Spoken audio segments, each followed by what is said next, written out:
పెళ్ళైనా పండగైనా వేడుక ఏదైనా పట్టుచీరల ప్రత్యేక వేదిక వారాహి సిల్క్స్.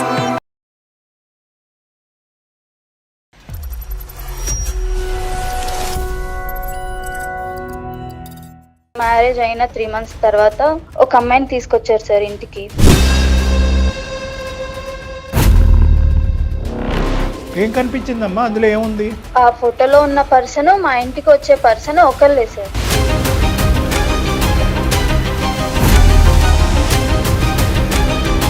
అసలు చెల్లికి ఇట్లా ఎవడైనా ప్రపంచంలో రాస్తాడని అడగపోయావమ్మా?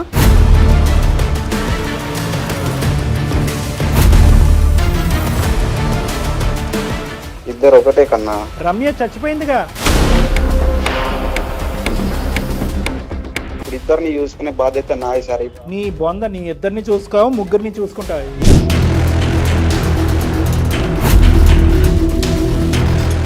చనిపోయింది అనుకున్నటువంటి రమ్య వెంటనే మళ్ళీ నీ లైఫ్లోకి ఎందుకు రాలేదు? ఆ గ్యాప్లో ఆవిడేమైనా బిజీగా ఉందా? ఈ అమ్మాయిని కూడా అన్నయ్య అని చెప్పి వేరే వాళ్ళని తీసుకొచ్చి ఇంట్లో కూర్చోపెట్టాలా? సార్ నేనైతే ఎవరి కోసం ఎవరిని వదిలేయను సార్, నాకు ఇద్దరు కావాలి. ఏ దుర్మార్గుడా!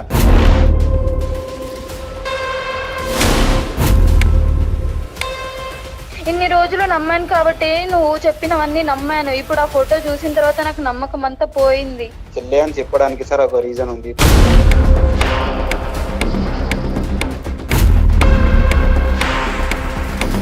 నేనేంటి కిట్టు? నువ్వు వైఫ్. మరి తను ఆమె నైఫా? ఏం మాట్లాడుతున్నావురా నాయనా? ఏం మాట్లాడుతున్నావు? ఎవరికి చేస్తున్నావు ఫోన్? అర్థమైందా? ఎవరితో మాట్లాడుతున్నావు తెలుస్తుందా? నీ కాల్ అంతా మొత్తం అంతా రికార్డ్ అవుతుంది. తెలుసు సార్ తెలుసు కన్నా, నేను బాగా చూసుకుంటున్నా. ఇలాంటి గొడవలకు నన్ను ఎందుకు తీసుకొచ్చినావు కన్నా? నువ్వు నాకు అర్థం కాదు.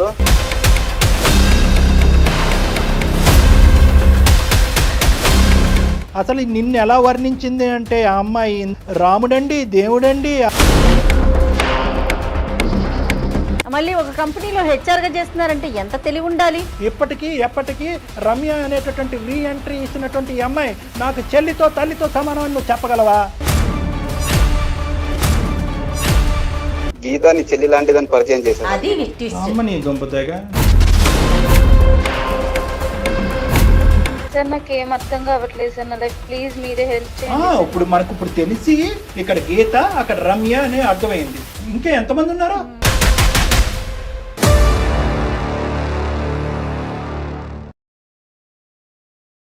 కాళ్లలో నొప్పి, నరాల వాపు వంటి లక్షణాలతో బాధపడుతున్నారా? వెరికోస్ వెయిన్స్ లో అత్యాధునిక చికిత్స Avis vascular centre. Avis hospital సమర్పించు అందమైన జీవితం కార్యక్రమానికి స్వాగతం. నమస్తే కళ్యాణ్. నమస్తే జయ గారు. కళ్యాణ్ గారు, గీత అనే ఒక అమ్మాయి మనకి మెయిల్ చేసింది. ఆఫీస్లో అది ఎలా ఉందంటే అంటే పెళ్ళైపోయిన అమ్మాయే తను ఫేస్ చేస్తున్న ఇష్యూని తను ఏం చేయాలో తెలియక, ఎటు వెళ్ళాలో అర్థం కాక, అంటే ఈ జర్నీని ఇంతటితో ఆపేద్దామా లేకపోతే ముందుకు వెళ్దామా, అన్నట్టుగా అనిపించలేదు నాకు. కానీ పాపం సందిగ్ధంలో ఉందండి. సో డెఫినెట్గా మీతో మాట్లాడిస్తానని చెప్పాను. కాల్ చేస్తానండి. హలో హలో, గీత గారండి? అవునండి, మీరు ఎవరండి మాట్లాడేది? నమస్తే అండి, నేను జయానండి, సుమన్ టీవీ నుంచి. మేడం మేడం నమస్తే మేడం. నమస్తే గీత గారు, మీ మెయిల్ చూసామండి. నేను డాక్టర్ గారికి కూడా చెప్పాను, బ్రీఫ్గా చాలా 1 lineలో చెప్పేశాను నేను. సో మీతోనే మాట్లాడేద్దామనేసి. డాక్టర్ కళ్యాణ్ చక్రవర్తి గారు ఉన్నారు, ఒక్కసారి మాట్లాడతారా? సార్ నమస్తే సార్. నమస్తే అమ్మా, చెప్పండి అమ్మా. గీత, ఏంటి సమస్య? ఎవరిది? సార్ నా పేరు వచ్చేసి గీత, మా ఆయన పేరు వచ్చేసి కృష్ణ సార్. మా ఇద్దరికి మ్యారేజ్ అయ్యి 1 year అవుతుంది సార్. అతనిని మా ఆఫీస్ లోనే మీట్ అయ్యాను. తను వచ్చేసి మా హెచ్ఆర్ అండి. సో అతను ఎలా అంటే గుడ్ లుకింగ్ అన్నమాట. ఎవరు చూసినా ఈజీగా అట్రాక్ట్ అయిపోతారు తనకి. సో నేను కూడా అలానే అట్రాక్ట్ అయిపోయాను కృష్ణ గారికి. సో అలా రోజు మాట్లాడుతూ ఉంటాము ఆఫీస్ లో. సార్ ఏం చేస్తున్నారు ఏంటి అనేది అలా మాట్లాడుకుంటూ కన్వర్జేషన్ అనేది స్టార్ట్ అయింది మ్యామ్. నాకు ఏంటంటే బాగా నచ్చేసారు. అతను మాట్లాడే విధానం గానీ, ఉండే విధానం గానీ చాలా బాగా నచ్చేసారు. ఆఫీస్ కి ఒక రోజు వస్తుంటారు, ఒక రోజు రారు. సో నేను ఏంటంటే తన కోసం వెయిట్ చేస్తూ ఉంటాను ఆఫీస్ లో ఎప్పుడు వస్తారా అని.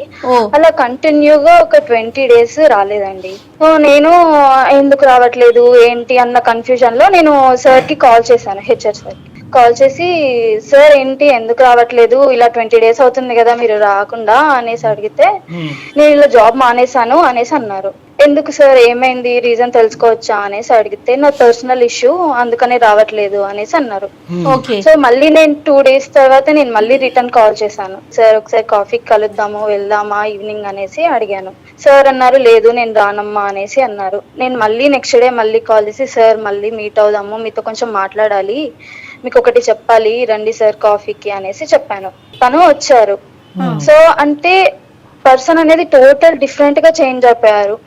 ఆఫీస్ లో ఉన్నప్పుడు మంచి గుడ్ లుకింగ్ గా స్టైల్ గా ఉండేవాళ్ళు, ఇప్పుడు మొత్తం బియర్డ్ పెంచేసుకొని హెయిర్ పెంచేసుకొని అలా టోటల్ చేంజ్ అయిపోయేసరికి నేను షాక్ అయ్యి సార్ ఏమైంది, ఎందుకు అలా ఉన్నారు, ఎందుకు అలా చేంజ్ అయిపోయారు అనేసి అడిగాను. అప్పుడు తను స్టోరీ చెప్పారు, ఇలా నాకు లవ్ ఫెయిల్యూర్ అయింది, నేను ఇలా ఒక అమ్మాయిని ప్రేమించాను, తను ఇప్పుడు చనిపోయింది, సో దానివల్ల నేను కొంచెం బాధలో ఉన్నాను, డిప్రెషన్ లో ఉన్నాను, సో నాకు ఆఫీస్ కి కూడా రావాలనిపించట్లేదు అనేసి చెప్పారు. సో తను డిప్రెషన్ లో ఉన్నారు కదా, మన సైడ్ నుంచి హెల్ప్ చేద్దాం అనేసి నేను రోజు కాల్స్ చేయడము, మెసేజ్ చేయడము, సో ఇలాంటివి చేస్తూ నేను తనకి కనెక్ట్ అయిపోయాను, తను నాకు కనెక్ట్ అయిపోయారు. సో ఇలా 8 months లో మేము లవ్ లో పడిపోయాము. అంటే ఫస్ట్ నువ్వు ప్రపోజ్ చేసిన తర్వాత అతను ప్రపోజ్ చేశారా, లేదంటే ముందే అతను? లేదు సార్ నేనే ప్రపోజ్ చేశాను. నువ్వే ప్రపోజ్ చేసావు, దానికి అతను కూడా పెద్ద ఏమీ అంత సంకోచించలేదు, వెంటనే రెస్పాండ్ అయ్యాడు. అవును సార్, అంటే నేను ఫస్ట్ ప్రపోజ్ చేశాను సార్, కానీ అప్పుడు వద్దు అనేసి అన్నారు. కానీ తర్వాత నేను చూపించే కేరింగ్ కి, నేను చూపించే మోటివేషన్ కి. ఏజ్ గ్యాప్ ఎంత? అతను అంటున్నావు, అతని పేరేంటమ్మా? Sir Krishna sir. కృష్ణకి నీకు ఏజ్ గ్యాప్ ఎంతమ్మా? 3 years సార్. 3 years. గీతాకి కృష్ణకి 3 years ఏజ్ గ్యాప్. ఓకే. పెద్దలకి ఎప్పుడు చెప్పారు? 8 months తర్వాత చెప్పాను సార్. ఓ ఓకే. పెళ్లి మరి? పెళ్లి అయ్యి 1 year వరకు అవుతుంది సార్. పెళ్లి అయింది, పెద్దల్ని ఒప్పించే మేము పెళ్లి కూడా చేసుకున్నాము. ఇంతవరకు స్మూత్ గానే ఉంది. మీరు జాబ్ చేస్తున్నారండి ప్రెజెంట్ గీత?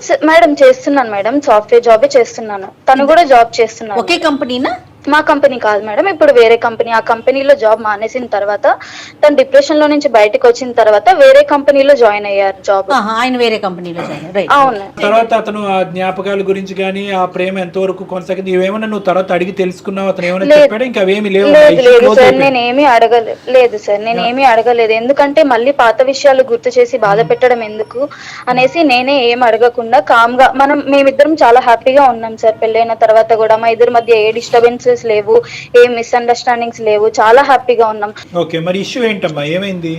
సార్ ఇష్యూ వచ్చేసి మ్యారేజ్ అయిన తర్వాత 3 months తర్వాత ఒక అమ్మాయిని తీసుకొచ్చారు సార్ ఇంటికి. సో ఆ అమ్మాయి వచ్చేసి అతని ఆఫీస్ లో కొలిక్ అన్నమాట. నాకు చెల్లి అని పరిచయం చేశారు. చెల్లి అంటే ఏ చెల్లి? చెల్లిని పరిచయం చేయటం అంటే నీకు తెలియని చెల్లి ఎలా ఉంటది?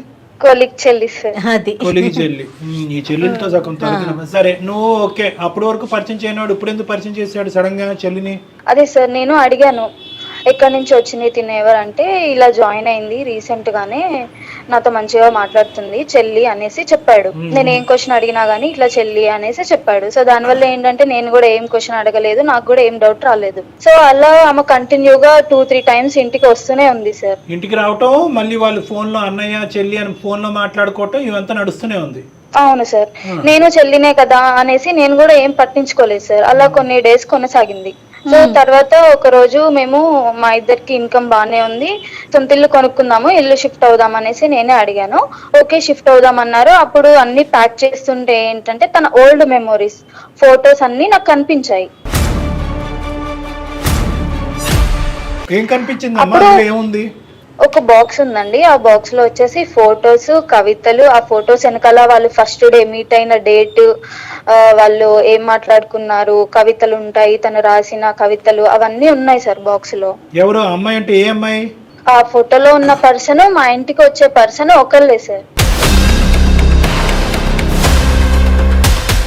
చెల్లా? అవును సార్. చెల్లిని ఆ విధంగా వరసల్ని కూడా ఎంత నాశనం చేస్తున్నారమ్మా.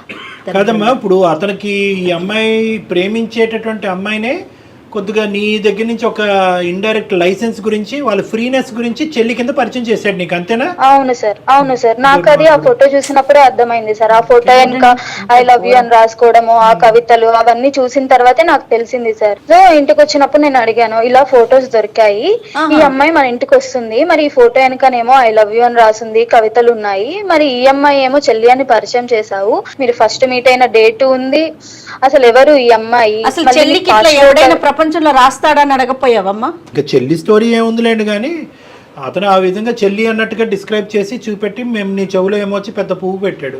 ఎందుకు చెప్పు అంటే తనేమో ఏం లేదు వదిలేయి, మ్యాటర్ వదిలే అనేసి మాట్లాడుతున్నాడు కూల్ గా. ఎన్నిసార్లు అడిగినా గానీ ఇదే రిపీటెడ్ గా చెప్తున్నాడు. నీకున్న సందిగ్ధ పరిస్థితి ఏంటమ్మా? ఇది భయంకరమైన పరిస్థితి.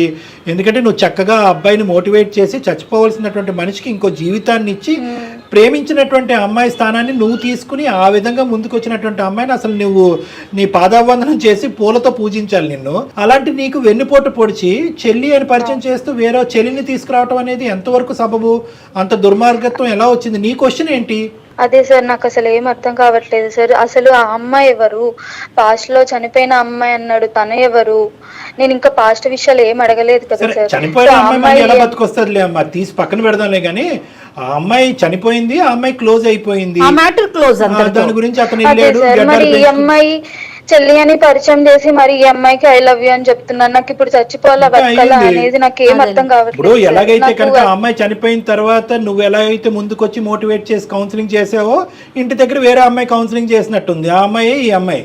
సో నిన్ను ఇక్కడ నడిపించాడు, ఆ అమ్మాయిని ఆ విధంగా నడిపించాడు. ఇంకెంతమంది నడిపిస్తున్నాడు? నీకు ఒక 10 మార్కులు ఎక్కువ వేసాడు కాబట్టి నేను పెళ్లి చేసుకున్నాడు. మరి పెళ్లి చేసుకున్న తర్వాత ఈ అమ్మాయిని ఇంటికి తీసుకురాకపోతే బాగుండదు కదా, ఈ రోజు కాకపోయినా రేపైనా చెల్లి అని తీసుకొచ్చాడు. నువ్వు ఇంత నాకు అన్నిటికంటే ఆశ్చర్యం కలిగించేది ఏంటంటే, నువ్వు ఇలాగా ఈ గుట్టు రట్టయిన తర్వాత ఇవన్నీ చూపెట్టిన తర్వాత కూడా అతను సాఫీగా సాఫ్ట్గా ఏమీ లేదు అంటున్నాడంటే ఇలాంటి అంశాల్లో ఎంత నిష్ణాతుడో ఇతను, ఎంత ఆరితేరున్నాడు. అది నాకు నేను చాలా నమ్మాను సార్ అతనిని, నేను చాలా నమ్మాను అతనిని. అదే కదమ్మా జరిగేది. ఇబ్బంది అక్కడే మొదలవుతుంది, నమ్మకాలతోనే మొదలవుతుంది. నమ్మకాలు స్మార్ట్ అండి. ఆఫీస్కి 2 రోజులు రాకపోతే నేను తట్టుకోలేకపోయానండి, ఆఫీస్ వాళ్ళు కూడా పట్టించుకోకపోయినా నేనే ఫోన్ చేసి అటెండెన్స్ వేయించేవాడిని అండి. ఎందుకమ్మా ఈ గోలంతా? వీటిల్లో ఉంటారు కానీ వాళ్ళు అసలు ఎలాంటి వాళ్ళు ఏంటి ఎంక్వైరీలు చేయటంలో మాత్రం ఉండరమ్మా. నిన్నేదో ఇబ్బంది పెట్టడం అని కాదు, కానీ జనరల్ గా ఇవే చూస్తా ఉన్నాం. సరే ఇప్పుడు ఏం చేద్దాం చెప్పండి? నేను ఎన్నిసార్లు అడిగినా చెప్పట్లేదు మేడం, అందుకనే మీ సైడ్ నుంచి ఏమన్నా అడిగించాలని చెప్తాడేమో అనేసి. నాకు ఇప్పుడు ఆఫీస్ కి వెళ్ళాలన్నా వెళ్ళబుద్ధి కావట్లేదు, పని మీద కాన్సన్ట్రేట్ చేయలేకపోతున్నాను. నా లైఫ్ ఏంటో నాకు అర్థం కావట్లేదు మేడం, అసలు చచ్చిపోవాలనిపిస్తుంది నాకు. వెళ్తున్నాడు సార్, అతను మాత్రం బిజీగానే ఉన్నాడు, నిన్ను మాత్రం ఇరుకునేసాడు. అక్కడేమో వచ్చి చెల్లి అని చెప్పుకుంటూ ఆ అమ్మాయితో సరసాలు కంటిన్యూ చేస్తున్నాడు. ప్లీజ్ సార్ హెల్ప్ చేయండి సార్. బయటకు వచ్చేసేమో సింపుల్ గా, ఏమి ఇలాంటి మోసగాడితో ఏముంటావు? కౌన్సిలింగ్ చేసినంతకాలం చేసావు, ఒక ఇంటోడిని చేసావు, చాలా వాడికి చేసిన సాక్రిఫైసెస్. నిజం తెలుసుకోవాలి, అసలు ఏం జరిగింది ఏంటి నాకు అన్ని విషయాలు చెప్తాడు. ఈ విషయం అనేది ఎందుకు దాచిపెట్టాడు? నిజం తెలుస్తుందో చాలా నిజాలు తెలుస్తాయి మాకు, అది టెన్షన్ గా ఉంది. ఇప్పుడు నువ్వు చెప్పినట్టుగా ఇప్పుడు నువ్వు నీకు విన్నావు కాబట్టి, ఫోటోలు కనిపించినాయి కాబట్టి మా ఊరికి అయితే ఫోన్ చేసావు. ఫోటోలు కనిపించకుండా ఈ డైరీలు కనిపించకపోతే ఎంతకాలం నడిచేది ఈ కథ? అవునా సార్, దాని గురించి ప్లీజ్ సార్ మాట్లాడి ఏదో ఒకటి. మళ్ళీ ఇల్లు మారితే ఇంకొన్ని కనిపిస్తాయి నీకు. నీతో ఫెయిర్ గా ఉన్నాడు అనుకుంటున్నావమ్మా గీత, కానీ తను అసలు ఎన్ని దాచాడో, తనకి కావాల్సినయే చెప్తున్నాడు, వద్దు సీక్రెట్ గా ఉంచాలనుకునే తను క్లోజ్ చేసేస్తున్నాడు వాటిని. ఏంటంటే అతనితో మాట్లాడక ముందే ఈ ఇష్యూని రిజాల్వ్ చేసుకోమని ఎందుకు అన్నాను అంటే కనుక, కేవలం ప్రేమించి పెళ్లి చేసుకుంటే అది వేరే విషయం అమ్మా. నువ్వు ఒక టీచర్ స్థాయిలో, ఒక తల్లి స్థాయిలో, ఒక డాక్టర్ స్థాయిలో అక్కడ నిలబడి చచ్చిపోయేటటువంటి మనిషి, చచ్చిపోవాల్సినటువంటి మనిషిని ఈ రోజు డిప్రెషన్ లోంచి బయటకు లాగి ఒక కొత్త జీవితాన్ని ఇచ్చేవు. అసలు నీకెంత రుణపడి ఉండాలి అతను? అలాంటి వాడు ఇలాంటి వెన్నుపోటు పొడిచేటటువంటి వాడికి ఇంకో అవకాశం ఇచ్చి నిజాలు తెలుసుకోవాలని ప్రయత్నం చేస్తావా? మీలాంటి పిచ్చమ్మాయిలు ఉండటం వల్లే లోకం ఎలా ఉంది. ఏమో మా అందరికీ తెలియని మంచితనం నువ్వు చూసావు కాబట్టి నువ్వు ఇంకో అవకాశం ఇవ్వాలి అని అనుకుంటున్నావు. ఆ మహానుభావుడు ఏంటి, ఆ మహనీయత ఏంటి అన్నది మేము కూడా చూస్తాం. ఒకసారి ఫోన్ కలపమ్మా. మీరు మాట్లాడుతున్న వ్యక్తి మీ కాల్ ను హోల్డ్ లో ఉంచారు, దయచేసి లైన్ లో వేచి ఉండండి. హలో కిట్టు, ఎక్కడున్నావు? నేను బయటకు వచ్చిన కన్నా. మళ్ళీ ఆ అమ్మాయితోనే వెళ్ళావా? ఏ అమ్మాయి? నాకెవరున్నారు, నువ్వు తప్ప. ఏమ్మా ఏంటి మన ఇంటికి వస్తుంది కదా, ఇప్పటికి 3-4 సార్లు వచ్చింది. ఆ ఫోటోలు చూపించాను. ఆ అమ్మాయి ఎవరో చెప్పట్లేదు కదా, ఎన్నిసార్లు అడిగినా. ఏం జరుగుతుంది కిట్టు, చెప్పు కిట్టు. నేను ఇంత లవ్ చేసి పెళ్లి చేసుకున్నాం కదా, మనం బానే ఉన్నాం కదా, ఏమైంది ఇప్పుడు, ఎందుకు ఇంకొక అమ్మాయితో? అవునమ్మా, చెల్లితో ఇప్పుడు ఏం సంబంధం అమ్మ మనతో? మనం బాగుంటున్నాం కదా, అసలు ఆమె మ్యాటర్ ఎందుకు వచ్చింది మనకి? మరి ఏం సంబంధం లేనప్పుడు అక్కడ ఐ లవ్ యూ కవితలు ఎందుకు రాసావు కిట్టు?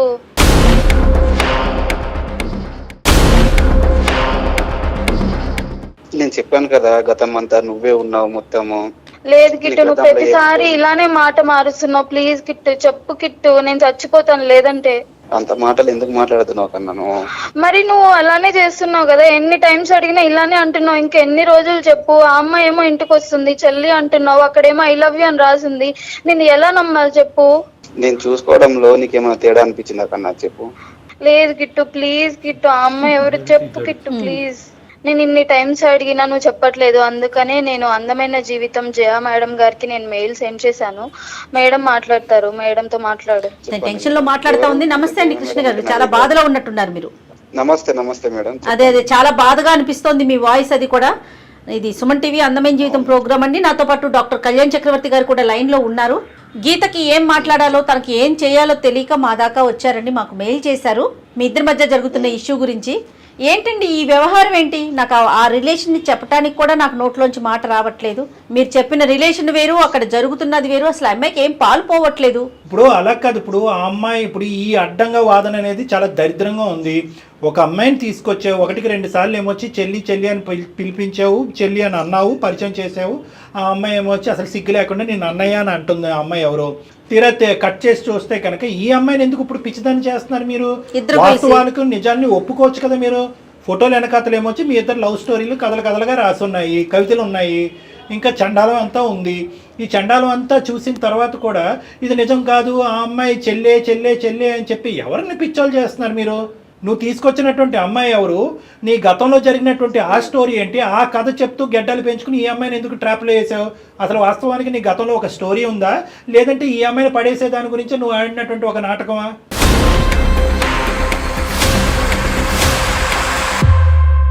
ఫస్ట్ నేను అమ్మాయి రమ్య అనే అమ్మాయి లవ్ చేసుకున్నాం సార్. రమ్య ఎవరు? ఆ చనిపోయిన అమ్మాయి?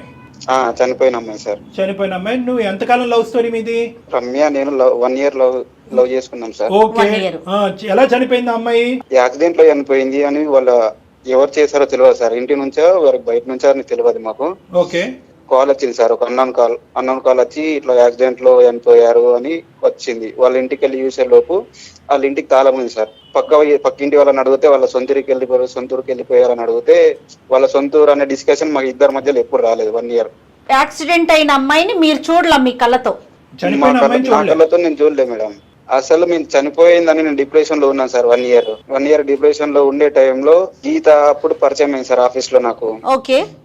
ఆమె వచ్చిన డిప్రెషన్ లో నుంచి బయటకి ఏదో ఒక మోటివేషన్ చెప్పి బయటకు తీసుకొచ్చేది మేడం నన్ను.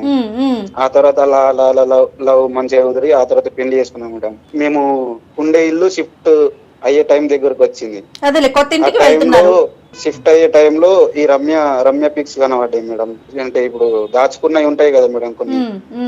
రమ్య చచ్చిపోయిందిగా, అంటే చనిపోయిన అమ్మాయి పిక్స్. అప్పుడు మరి ఈ అమ్మాయి ఏమొచ్చి ఇప్పుడు ఇంటికి వచ్చిన చెల్లి పిక్స్ అంటున్నాడు. అది కిట్టు చనిపోయిందని చెప్పావు కదా, ఆ అమ్మాయి ఒకళ్ళేనా? చెల్లి అని పరిచయం చేసిన అమ్మాయి పాస్ట్ లో రమ్య ఒకళ్ళేనా? ఏం మాట్లాడయ్యా? చెప్పు కిట్టు. హలో హలో కాదు, బోలో. ఇద్దరు ఒకటే కన్నా. నాకు ఎందుకు చెప్పలేదు కిట్టు? మరి చెప్పొచ్చు కదా. హ్యాపీగా ఉండే లైఫ్ ని ఇప్పుడు దాన్ని చీల్చడం కరెక్ట్ కాదు కదా రమ్య. అయితే మోసం చెల్లి అని పరిచయం చేస్తావా? మోసం చేస్తావా? చెల్లి అని పరిచయం చేస్తావా? చనిపోయిన అమ్మాయి ఎలా వచ్చింది అసలు? ఆ రమ్య చనిపోయిందని అన్నావు కదా, అంటే నువ్వు చూడలేదు కాబట్టి అమ్మాయి చనిపోలేదా? రమ్య మళ్ళీ ఎలా ప్రత్యక్షమైంది? అవును సార్, నేను చూడలేదు కాబట్టి నేను నమ్మాను. 1 year డిప్రెషన్ లో ఉన్నాను. ఆ తర్వాత నేను ఆఫీస్ లో మళ్ళీ హెచ్ఆర్ గా జాయిన్ అయినప్పుడు మళ్ళీ మెయిల్ వచ్చింది రమ్య అదే పేరుతో, సేమ్ అదే పేరుతో వచ్చేప్పుడు నేను వెంటనే కాల్ చేసి రమ్మన్నాను ఆఫీస్ కి. అప్పుడు ఏమైందంటే వాళ్ళ అమ్మ నాన్న ఇద్దరు విడిపోయారు సార్ మేము చేయబట్టి. వాళ్ళ అమ్మ వేరే పెళ్లి చేసుకుంది, వాళ్ళ నాన్న వేరే పెళ్లి చేసుకున్నాడు. ఆ తర్వాత ఈమె ఎటు తోచని పరిస్థితి, ఆమె కాళ్ళ పైన ఆమెనే నిలబడాలి. ఆ తర్వాత నేను ఆఫీస్ లో జాబ్ ఇప్పించాను. ఇప్పుడు ఇద్దరిని చూసుకునే బాధ్యత నాది సార్. ఇప్పుడు నీ ఆమె బొంద నీ ఇద్దరిని ఇప్పుడు చూసుకో, గీతని ముగ్గురిని ఇద్దరిని చూసుకో. చూసుకుంటా ఏం అంటావేంటి పిచ్చోడా కిట్టు? నువ్వు?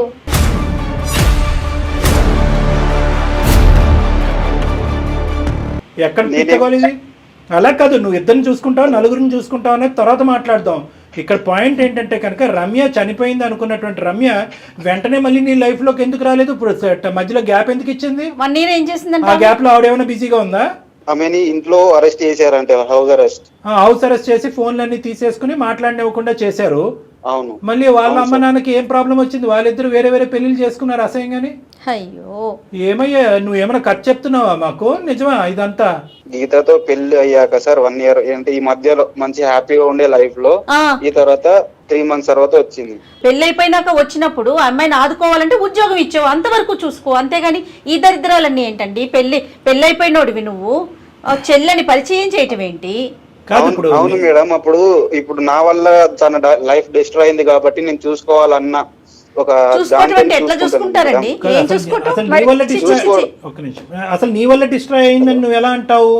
ఆ అమ్మాయి యాక్సిడెంట్ అయిపోయినట్టు, చనిపోయినట్టు, తల్లిదండ్రులు ఇంట్లో ఏమొచ్చి హౌస్ అరెస్ట్ చేసినట్టు అక్కడంతా కథ జరిగితే నీ మీద నువ్వు నిందెందుకు వేసుకుంటున్నావు? నా వల్ల అయ్యిందని చెప్పి. మేడం మీరే చెప్పండి మేడం. సార్ మీరే నాకు న్యాయం చెప్పాలి. చాలా అన్యాయం అమ్మా. ఇక్కడ నాకేం న్యాయం అధికారం చెప్పడానికి కాదమ్మా, ఇది కరెక్ట్ అసలు కాదు. కరెక్ట్ కాదు. కాదు ఇప్పుడు నీ మనసులో ఏముంది కృష్ణ? ఇప్పుడు నువ్వేం చెప్పాలనుకుంటున్నావు? ఇందాకటి నుంచి నువ్వు ఒక మాట అంటున్నావు. లేదా కన్నా నువ్వు చెప్పు కన్నా. ఇన్ని రోజులు నమ్మాను కాబట్టి నువ్వు చెప్పినవన్నీ నమ్మాను. ఇప్పుడు ఆ ఫోటో చూసిన తర్వాత నాకు నమ్మకం అంతా పోయింది. ఇప్పుడు నమ్మకం రావాలంటే ఏం చేయాలి కన్నా చెప్పు. నువ్వు చెప్పి ఏం చేయాలి? ఇప్పుడు ఆ అమ్మాయి ఈ అమ్మాయిని కూడా అన్నయ్య అని చెప్పి వేరే వాళ్ళని తీసుకొచ్చి ఇంట్లో కూర్చోబెట్టాలా? ఓకేనా నీకు? మరి అది ఆ అలా అమ్మాయి ఇలా కూడా కూర్చోబెడుతుంది సార్. నేను ఇప్పుడు చెల్లె అని చెప్పి ఇంటికి వచ్చి తీసుకొని వస్తున్నాను కదా సార్ నేను. ఏ దుర్మార్గుడా, ఇప్పుడు ఆమె నిజంగా చెల్లి చెల్లి కాదు కదా, అమ్మాయి ఆమె చెల్లి కాదు కదా. ఇప్పుడు నేను చెల్లె అని చెప్పడానికి సార్ ఒక రీజన్ ఉంది. ఇప్పుడు హ్యాపీగా ఉండే లైఫ్ లో మేము హ్యాపీగా మళ్ళీ ఇప్పుడు అది నాకు పాస్ట్ అదే అమ్మాయి ఇదే అమ్మాయి అని చెప్పామనుకో, ఏంటా నా అయితే? లైఫ్ కూడా కాదు స్పాయిల్ ఇప్పుడు నీ అయిపోతుంది సార్. అంటే ఇక్కడ నా హ్యాపీ లైఫ్ అని అంటున్నావు. ఏమయ్యా ఎంతకాలం చెప్తే ఈ ప్రయాణం చేద్దాం అంటే మోసం చేసైనా కూడా ఈ అమ్మాయిని గీతని హ్యాపీగా ఉంచటమే నీ కర్తవ్యమా? కుదిరినన్ని రోజులు ఇలానే చెప్పేవాడిని. అలాగే చెప్పాలా? ఎక్కడ దొరకవయ్యా నువ్వు? చెల్లి అని పరిచయం చేసినటువంటి అమ్మాయి నీ చెల్లి కింద పరిచయం చేసావా, లేదంటే గీత ఇదిగో నీకు చెల్లి లాంటిదని చెప్పి ఈ అమ్మాయిని పరిచయం చేసావా? గీతాని చెల్లి లాంటిదని పరిచయం చేశాను. అది twist. అమ్మ నీ దుంపతేగా, నువ్వు మామూలుడు కాదురా. కాదు ఇప్పుడు అయితే ఇప్పుడు నీకు ఆ అమ్మాయికి చెల్లి, నీకు మరదలా? ఏం మాట్లాడుతున్నావు? నీకు అసలు బుర్ర ఉందా? అసలు నిన్ను ఎలా వర్ణించింది అంటే ఆ అమ్మాయి ఇందాక గీత, రాముడండి, దేవుడండి, అసలు అటువంటి అతను అటువంటి హ్యాండ్సమ్ ఏమో ఎంత హ్యాండ్సమ్ గా ఉన్నావు మాకు కనిపించలే కానీ ఫోన్లో ఉన్నావు. ఇంత గొప్పోడండి అంత గొప్పోడంటే కనుక ఆ అమ్మాయి నిన్ను డిప్రెషన్ నుంచి బయటికి లాగేసి నిన్ను గట్టినేసి ప్రేమించి పెళ్లి చేసుకుందంటే కనుక నువ్వు ఎంత మహాత్ముడో ఎంత మహనీయుడో అని అనుకున్నావు. తీరా చూస్తే నువ్వు ఇంత చిల్లర వేషాలు వేస్తున్నావు ఏంది? మళ్ళీ ఒక కంపెనీలో HR గా చేస్తున్నారంటే ఎంత తెలివి ఉండాలి? ఏం కంపెనీ అండి అది? మీరు పనిచేసే కంపెనీ అనకూడదు కానీ చి. కాదు, నీకు అసలు ఇంగితం ఉందా? అసలు నీకు బుర్ర పని చేస్తుందా? లేదంటే తెలివైన వాడు అమాయకుడి కింద మాట్లాడుతున్నావా? లవ్ చేసిన అమ్మాయి విడిపోయిన తర్వాత అంటే చనిపోయిన తర్వాత మళ్ళీ ప్రత్యక్షం అయితే కళ్ళ ముంగట ఎలా ఉంటుంది సార్? మీరు ఎలా తీసుకుంటారు సార్ దాన్ని? మరి నాకు ఒకసారి చెప్పండి సార్. ఎవరు ఎలా తీసుకోరు. ఇప్పుడు ఈ అమ్మాయిని ఎవరినైతే నువ్వు ప్రేమించి పెళ్లి చేసుకున్నావో, ప్రేమించి పెళ్లి చేసుకున్నటువంటి ఈ అమ్మాయి నమ్మి నీ జీవితంలోకి ఎంటర్ అయినటువంటి అమ్మాయికి ఏం న్యాయం చేస్తావు అనేటటువంటిది ఒక దారి అంతే. మళ్ళీ ప్రత్యక్షమైనటువంటి అమ్మాయి మాకు ఇద్దరు గొడవలు కాలేదు కదా సార్ మాకు. నేను ఉండలేను సార్. ఒక్క నిమిషం అమ్మా, ఇప్పుడు మంచి మాట అన్నావు అమ్మా. ఈ రోజు నువ్వు ఇందాక నేను అన్నాను అటువంటి దుర్మార్గుడు అటువంటి మూర్ఖుణ్ణి తో మమ్మల్ని మాట్లాడమంటావేంటమ్మా? నీకే వెన్నుపోటు పొడిచేటటువంటి వాడితో మాట్లాడతావేమో అంటే కనుక అట్లీస్ట్ ఇతనితో మాట్లాడితే కనుక ఇతని మాట తీరులో సార్ నేను పొరపాటు చేశాను, ఇటువైపు ఉన్న భార్యకి అటువైపు ప్రేమించినటువంటి అమ్మాయికి సమన్యాయం చేయాలనేటటువంటి ఉద్దేశంతో ఆ అమ్మాయికి ఒక జీవితం అందించాలనే ఉద్దేశంతో నేను ఒక తప్పు చేశాను, నన్ను క్షమించండి, నా చేయరానటువంటి అన్యాయం నా భార్యకి చేసాము అనేటటువంటి పశ్చాత్తాపం అతని మాటలోంచి కనిపిస్తుంది వినిపిస్తుందేమో అని అనుకున్నా. ఎక్కడన్నా పశ్చాత్తాపం ఎపాలజీ కనిపిస్తుందా? ఎక్కడా లేదు. దుర్మార్గుడు ఇప్పుడు మళ్ళీ ఏం చెప్తున్నాడంటే నా చెల్లి కింద కాదండి నా భార్య చెల్లి కింద పరిచయం చేశాను కాబట్టి నాకు మరదలు అవుతుంది కాబట్టి ఇద్దరితో లింక్ పెట్టుకుంటాను అంటున్నాడు. ఏం మాటలమ్మా? ఒప్పుకుంటారా? మీ తల్లిదండ్రులు ఇక్కడ తీసుకొచ్చి కూర్చోబెడతా ఒప్పుకుంటారా? లింక్ ఏంటి సార్? దీన్ని ఏమంటారు? లింక్ అన్నారు సార్, దీన్ని చూసుకోవడం అంటారు సార్. దీన్ని చూసుకోవటం అంటే కనుక ఏ విధంగా బాధ్యతగా చూసుకోవడం అంటారు సార్. దీన్ని ఈ మనస్సాక్షిమే చెయ్యేసుకుని ఇప్పటికీ ఎప్పటికీ రమ్య అనేటటువంటి రీ ఎంట్రీ ఇచ్చినటువంటి ఈ అమ్మాయి నాకు చెల్లితో తల్లితో సమానం అని నువ్వు చెప్పగలవా? అప్పుడు నేను చెప్తాను సార్ లవ్ చేసిన అమ్మాయికి. మరి ఎలాగా? మరి నేనెలా కిట్టు? మరి నేనేంటి కిట్టు? నువ్వు వైఫ్ మరి తనేంటి? మరి తను అమ్మాయి నైఫా? తను ప్రేయసి. ప్రేయస్ అంట. ఏం మాట్లాడుతున్నారా నాయనా? ఏమయ్యా ఏం మాట్లాడుతున్నావు? ఎవరికి చేస్తున్నావు ఫోన్? అర్థమైందా? ఎవరితో మాట్లాడుతున్నావు తెలుస్తుందా? నీ కాల్ అంతా మొత్తం అంతా రికార్డ్ అవుతుంది ఇక్కడ. తెలుసు సార్, తెలుసు. అమ్మ ఇదమ్మా సార్ మీరు ఏదో ఒకటి చెప్పండి. అమ్మ మేము ఏం చెప్పినా కూడా నీ జీవితం సర్వనాశనం అవుతుంది. కన్నా నేను బాగా చూసుకుంటున్నా, ఇలాంటి గొడవలకు నన్ను ఎందుకు తీసుకొచ్చినావు కన్నా? నువ్వు నాకు అర్థం కాదు. నువ్వు ఏం మాట్లాడకిట? నేను ఎన్నిసార్లు అడిగినా మరి ఈ విషయం నాకు ముందే చెప్పొచ్చు కదా. నువ్వు ఎందుకు మరి సాఫ్ట్ గా మంచిగా మాట్లాడుతున్నావు? ఇప్పుడు ఇవన్నీ ఎందుకు చెప్పు? ఈ ప్రోగ్రామ్ లో ఎందుకు మనకి ఇవన్నీ? మనం మాట్లాడుకుంటే ఇద్దరం మాట్లాడుకుంటే అయిపోతుంది కదా. నీతో మాటలు లేవు, మాట్లాడటం లేవు. ఒరిజినల్ క్యారెక్టర్ ఇప్పుడు అసలైనటువంటి స్వరూపం ఇప్పుడు వచ్చింది. ఇప్పుడు వరకు ఇతన్ని ఇలా నిలదీసి ఇలా ఎండగట్టేటటువంటి వాళ్ళు ఎవరు లేకపోయేటప్పటికి అసలైనటువంటి స్వరూపం బయటకు వస్తుంది. కంఠం అనేటటువంటి నేనైతే ఎవరి కోసం ఎవరిని వదిలేయాను సార్, నాకు ఇద్దరు కావాలి. నువ్వెవరో వదిలేది కావాలేంటి? అమ్మ నువ్వు మాట్లాడాలమ్మా, ఇక్కడ మేము మాట్లాడటానికి లేదు. అతను అంత ధైర్యంగా ఇద్దరు కావాలి అని అంటున్నాడంటే కనుక కేవలం నీ చేతకాంతనం బట్టి అతను అలా మాట్లాడుతున్నాడు. ఈ స్థాయిలో ప్రేమించి ఇక్కడ వరకు తీసుకొచ్చినటువంటి అమ్మాయి, తల్లిదండ్రులను అంత ఇదిగా ఒప్పించినటువంటి అమ్మాయి ఎక్కడ పోతుందిలే అనే దమ్ము ధైర్యంతో మాట్లాడుతున్నాడు. మరి నువ్వు ఇది ముందే చెప్పొచ్చు కదా. ఇలా అబద్ధాలు చెప్పి నాటకాలు ఎందుకు చెప్తాను? చెల్లి కాదు గీత, నీకు ఒకే ఒక మాట చెప్తున్నాను. ఇంకా కన్నా బుజ్జి కొండ అని బతిమాలుకుంటే కనుక మా యొక్క అవసరం నీకు లేదు అన్నట్టుగా మేము ఫోనే కట్ చేసేస్తాం. నువ్వు ఇందాకటి నుంచి 1కి 100 సార్లు ముందే చెప్పచ్చు కదా అని అంటున్నావు. ముందే చెల్లి కాదు ప్రేయసి అని చెప్పి తీసుకొస్తాడు. ఏం చేసి ఉండేదానివి? దానికి వేరే పనిష్మెంట్, దీనికి వేరే పనిష్మెంటా? ఏదైనా తప్పే కదా. అంత ఆ మనిషి యొక్క క్యారెక్టర్ డిస్ప్లే అవటానికి చెల్లి విధంగా పరిచయం చేసి గత ప్రేమికురాలని మళ్ళీ ప్రత్యక్షంగా తీసుకొచ్చాడంటే అతనికి వావి వరసలు తెలియవు అనేటటువంటి దానికి అదొక నిదర్శనమే తప్ప it will not change your life story. అంతకుముందు ప్రేయసి అని పరిచయం చేసినా, ఇప్పుడు చెల్లి అని పరిచయం చేసినా కథ కదే. నీ పెళ్లికి ముందు చెప్పుంటే కనుక బహుశా నీ జీవితానికి సంబంధించినటువంటి ఈ దుర్మార్గుడి గురించి ఒక నిర్ణయం తీసుకోవడానికి అవకాశం ఉంటుంది. పెళ్ళి అయిన తర్వాత తీసుకొస్తే ప్రేయసి అని తీసుకొస్తే ఏంటి, చెల్లి అని తీసుకొస్తే ఏంటి? ఇప్పుడు ball is in your court. నువ్వు ఏ నిర్ణయం తీసుకోవాలనుకుంటున్నావు? సార్ నాకు ఏం అర్థం కావట్లేదు సార్. నా లైఫ్ ప్లీజ్ మీరే హెల్ప్ చేయండి. ఇప్పుడు మనకు ఇప్పుడు తెలిసి నీకు అదృష్టం కొద్దీ ఆ డైరీలు ఆ ఫోటోలు బయట పట్టడం వల్ల ఇక్కడ గీత అక్కడ రమ్య అనే అర్థమైంది. ఇంకా ఎంతమంది ఉన్నారు? ఏం చేయమంటారు కళ్యాణ్ గారు? అమ్మాయికి మీరేమి ఎలాంటి సలహా ఇస్తారు? ఒకటే మేడం, అతను ఏమంటున్నాడంటే చాలా స్ట్రాంగ్ గా ఒక మాట అంటున్నాడు. ఏమంటున్నాడంటే ఇద్దరిని ప్రేమిస్తున్నాను కదా, ఇద్దరిని నేను తక్కువ చూసుకున్నాను. నువ్వు చూసుకునేది ఏంటి? ఆ అమ్మాయి ఉద్యోగం చేసుకుంటుంది, ఆ అమ్మాయిని అమ్మాయి చూసుకోవాలి. నువ్వు డిప్రెషన్ లో ఉన్నప్పుడు ఈ అమ్మాయి వచ్చి నిన్ను చూసుకుంది. నీకు ఒక ఆధారం కావాలి. ఇటువైపు ఈ అమ్మాయి తన్ని, అటువైపు ఆ అమ్మాయి తన్నితే మళ్ళీ గడ్డలు పెంచుకుని ఇంకో అమ్మాయి దగ్గరికి వెళ్తావు కౌన్సిలింగ్ కి. కాబట్టి అమ్మాయి ఇక్కడ నువ్వు నిర్ణయం తీసుకో. అతను మార్చడం అనేటటువంటిది నీకు ఇంపార్టెంటా, లేదంటే ఇటువంటి మోసపూరితమైనటువంటి మనిషి మనస్తత్వం, మోసపూరితమైనటువంటి ప్రేమ, దొంగచాటు పెళ్లి ఇవన్నీ నిలబెట్టి జీవితాంతం అతన్ని ఇలా దువ్వుతూ కాపాడుకుంటూ కూర్చుంటావా? అంటే అతను చేసేటటువంటి తప్పుని ఇన్ని దిక్కులను సమర్థించుకునేటటువంటి వాడిని ఏ దారిలో కౌన్సిలింగ్ చేసి నేను మార్చి ఎదుర్కొంటే నిలబెట్టమంటావు? ఇలా ఉంటాడని నేను ఎక్స్పెక్ట్ కూడా చేయలేదు సార్. అసలు టూ మచ్ అమ్మా, టూ మచ్. సార్ అన్ని బాగుంటే ఆమెనే కదా సార్ నా వైఫ్ అయ్యేది. అవును అయ్యేది. ఇప్పుడు సార్ నాకు అర్థం కాదు. కాలేదు. ఆ స్టోరీ అక్కడ క్లోజ్ అయిపోయింది. ఈ అమ్మాయిని పెద్దల సమక్షంలో ఇరువైపులు పెద్దల నుంచి ఎంతో గౌరవప్రదంగా పెళ్లి చేసుకున్నారు. పెళ్లి చేసుకున్నప్పుడు ఈ అమ్మాయి వైఫ్ అయింది. ఇప్పుడు ఆ అమ్మాయి ఏమవుతుంది? నేను నిన్నే అడుగుతున్నాను, ఆ అమ్మాయి ఏమవుతుంది? అప్పుడు ఆ అమ్మాయి శారీరకంగా అప్పుడు చనిపోయినటువంటి అమ్మాయి ఈ రోజు మళ్ళీ పుట్టుకొచ్చింది అనుకుంటే కనుక ఇప్పటికీ కూడా అమ్మాయి చచ్చిపోయినట్టుగానే భావించి ఇంకా అది అక్కడతో తెగదెంపులు చేసుకుని ఈ అమ్మాయితో ప్రయాణం కొనసాగించాలి. అది తీర్పు. దీనికి నేను అక్కర్లే డాక్టర్గా. మీ అమ్మ నాన్న వాళ్ళ అమ్మ నాన్న పిలిచినా కూడా వాళ్ళు ప్రత్యక్షంగా ఇలా చెప్పడమే కాకుండా నీ 2 చెంపలు చెల్లుమనిపించి నేను చెప్పినటువంటి మాటే మాట్లాడతారు. పంచాయతీ పెడదామా? ఇరువైపుల కుటుంబాలు తీసి 4 మంచి మాటలు చెప్తారు, వీటి మీద 4 చివాట్లు వేస్తారు నీకు. అట్లాగే ఆ అమ్మాయి పేరెంట్స్ ని కూడా పిలుద్దామండి, రమ్య పేరెంట్స్ ని కూడా పిలిపిద్దాం. లాజికల్ పిలిపిద్దాము. అట్లా అని ఈ అమ్మాయిని వదిలేను, అట్లా నా అమ్మాయిని వదిలేను. నువ్వు ఇక్కడ నిర్ణయాలు తీసుకునేటటువంటి హక్కు, ఆ స్థానం, ఆ విలువ, ఆ మర్యాద నీకు లేవు. కాబట్టి ఈ అమ్మాయి కావాలి, ఆ అమ్మాయి కావాలి, పై అమ్మాయి కావాలి, కింద అమ్మాయి కావాలని మాట్లాడే హక్కు నీకు లేదు.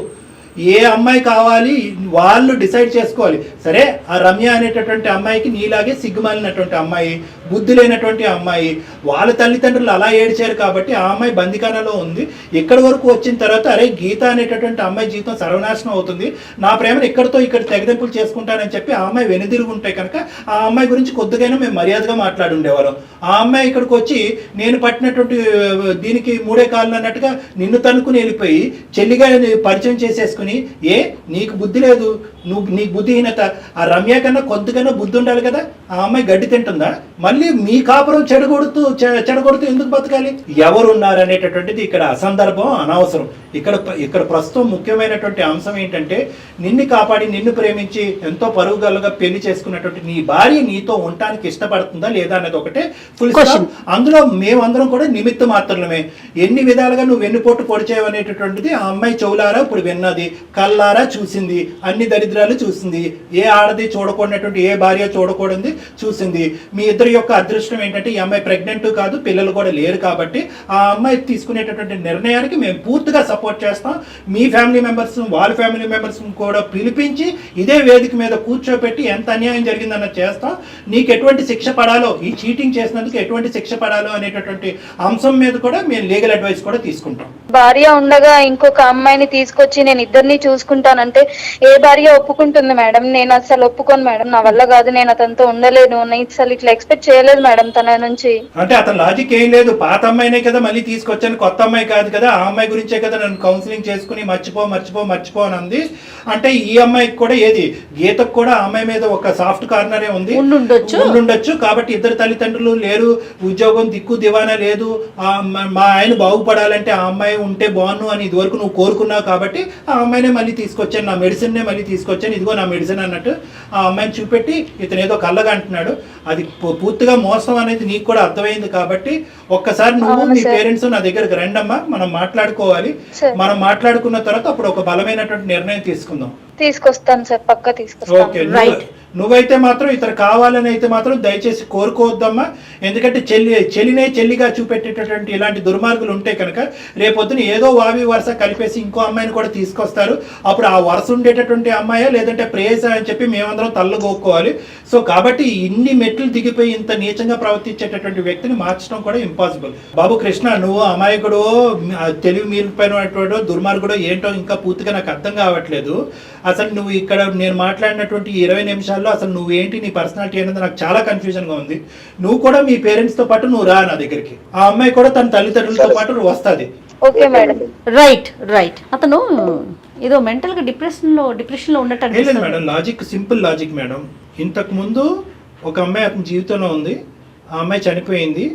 ఆ అమ్మాయి అంటే ఇతనికి ఎంత అమితమైనటువంటి ప్రేమ ఉంది అనేది ఇక్కడ కూర్చున్న వాళ్ళు అందరికంటే గీతకే బాగా తెలుసు. సో గీత ఇతను ఓదారుస్తూ కౌన్సిలింగ్ చేస్తూ బయటకు తీసుకొచ్చింది. అవును, అంటే ఎక్కడో గీతకు కూడా రమ్య అంటే సాఫ్ట్ కార్నర్ ఉన్నట్టే కదా, అది అతను ఎజ్యూమ్ చేసుకున్నాడు. గీత ఏమనుకుంటది, చచ్చిపోయిన అమ్మాయి మళ్ళీ బతుకొస్తుందని అనుకుంటుందా? అనుకోదు కదా, సౌతే ఎప్పుడు సౌతే. సో ఆ విధంగా ఇతను ఈ లాజిక్ అతను వర్కౌట్ అయ్యి స్లోగా చెల్లి కింద ఇంట్రడ్యూస్ చేసినటువంటి రమ్యని స్లోగా నా సెకండ్ వైఫ్ కింద ఇంకో విధంగా ఇంట్రడ్యూస్ చేద్దాం అనేటటువంటి ప్లాన్ లో అతను ఉన్నాడు. తెలివిగానే ఆలోచించాడు. ఖచ్చితంగా తెలివితేటలున్నాయి, లేదంటే ఇంత మూర్ఖత్వంగా ఎందుకు వాదిస్తాడు, ఇంత మొండిగా ఎందుకు వ్యవహరిస్తాడు? ఎక్కడ పోతుంది ఈ అమ్మాయి? నన్ను ఓదారుస్తూ ఈ లెవెల్ వరకు తీసుకొచ్చినటువంటి గీత ఎక్కడ పోతుంది అనేది మాట్లాడుతున్నాను. ఇప్పుడు ఏమవుతుంది అంటే జరగబోయేది కూడా ప్రేక్షకులు చూసి ఆలోచిస్తూ ఉంటారు కాబట్టి చెప్తున్నాను ఏం జరగబోతుంది అనేది. అంటే నా ఎస్టిమేట్స్ నాకు ఉంటాయి కాబట్టి. ఇప్పటి వరకు అతనుకున్న మొండి ధైర్యం ఏంటంటే కనుక గీత ఎక్కడికి పోతుంది. ఇప్పుడు గీత గీసింది. గీత గీసింది అంటే పోరా బాబు, నువ్వు ఇద్దరిని ఉంచుకునేది, నిన్ను చూసుకునేది, ఇద్దరికి సమన్యాయం చేసేది ఏంటి? నువ్వు ఏదైనా న్యాయం చేసుకుంటే అక్కడికే చేసుకోపో, అమ్మాయి దుబేరా బాబు అన్నట్టు మాట్లాడింది కదా. ఇప్పుడు అతనికి రియలైజేషన్ వచ్చి ఫోన్ పెట్టేసే ముందు ఫోన్ పెట్టేస్తూ సార్ నేను కూడా వస్తాను అంటే మెట్టు దిగేటమాట. ఇప్పుడు ఈ మెట్టు దిగేటటువంటి తత్వం అతనిలో ఏమన్నా పర్మనెంట్ మార్పు వస్తుందా అనేటటువంటిది ఒక్కసారి మనం ఆలోచించి దీనికి ఈ పనిష్మెంట్ ఉండబోతుంది. ఇదే విధంగా నీకు ఏ విధంగా అయితే గీత కౌన్సిలింగ్ చేసి నీ జీవితంలో గీతను బయటికి లాగేస్తామో అదే విధంగా రమ్యను కూడా కౌన్సిలింగ్ చేసి ఆ అమ్మాయి కూడా నీ జీవితంలో లేనట్టుగా చేస్తా ఉంటే కనుక అప్పుడు ఇంత గడ్డం కాదు, మొత్తం పెద్ద తోకలాంటి గడ్డం పెంచుకుని రోడ్డు మీద అడుగు తినాలి. కాబట్టి ఆ పరిస్థితి, ఆ థ్రెట్ ఇతనికి చూపెట్టగలిగితే కనుక మార్పు రావడానికి ఒక అవకాశం ఉంది. ఆ మార్పు వచ్చేటట్టు ఉంటే, ఆ మార్పు పెర్మనెంట్ అనేటటువంటి నమ్మకం నాకు వస్తే అప్పుడే వీళ్ళిద్దరిని కలుపుదాం, లేదంటే వద్దు మేడం. డెఫినెట్గా కళ్యాణ్ గారు, మీరు ఇంత బలంగా చెప్తున్నారు అంటే కనుక అతని క్యారెక్టర్ ఏంటో అర్థమవుతా ఉంది. డెఫినెట్గా మిమ్మల్ని కలిశాక దాన్ని బట్టి నిర్ణయం తీసుకుందాం. రైట్ అండి, నమస్తే. థాంక్యూ.